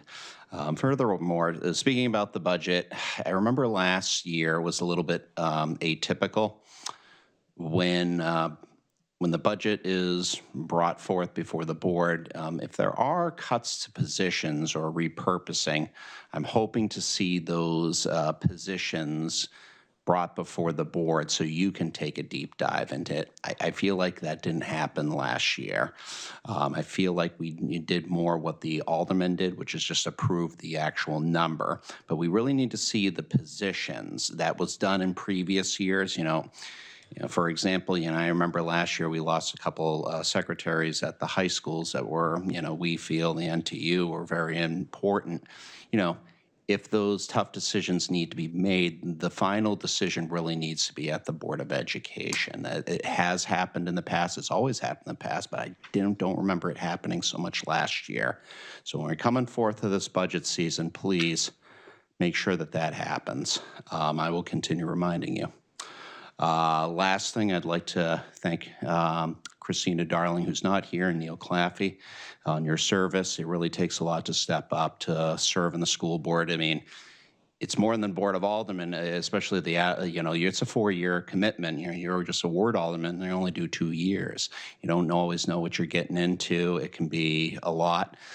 Sometimes you have to make decisions that you get criticized for, and it can be very, very difficult. It's a huge commitment. So I really respect anybody who does step up, puts their name on the ballot, does all the work to get elected, and then shows up and does all the work. So happy trails, Neil and Christina, who's not with us, and I already congratulate Mr. Posca. So have a great night, everyone. Thank you.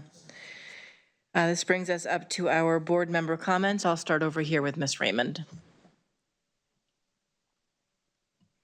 Thank you. I just want to bring people's attention to policies that we do have.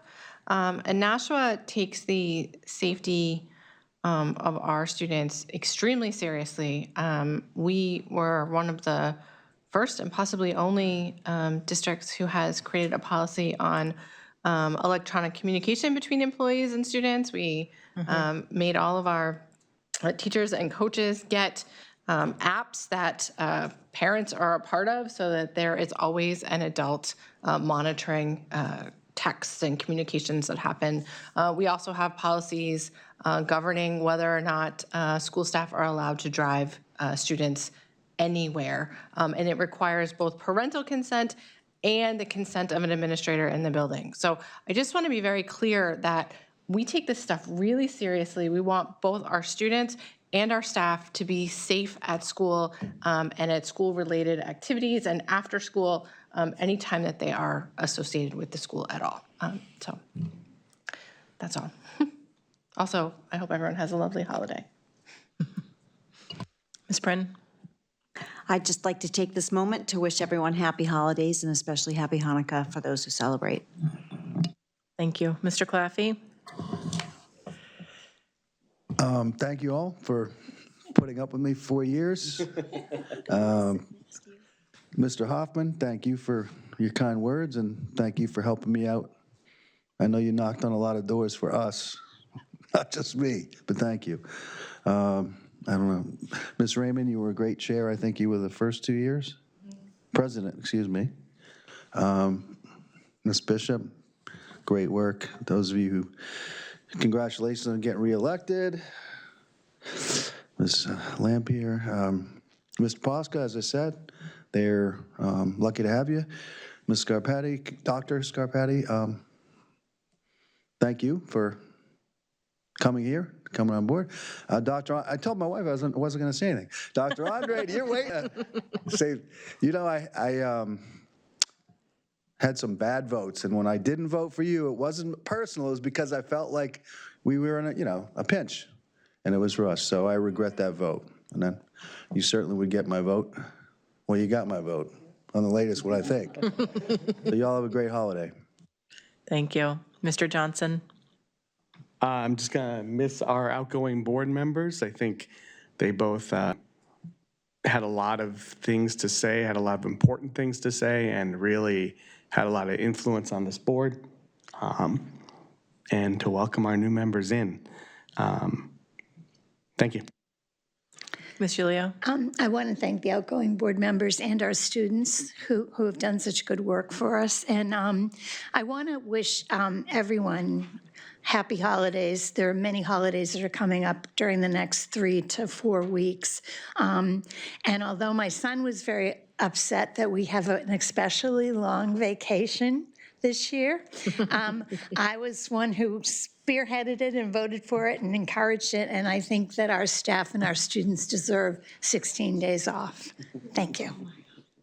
I have to work till the 23rd. I'm so jealous. Ms. Lopez? Just again, Merry Christmas, Happy Holidays. Ms. Lampier? Neil, I'm really going to miss you.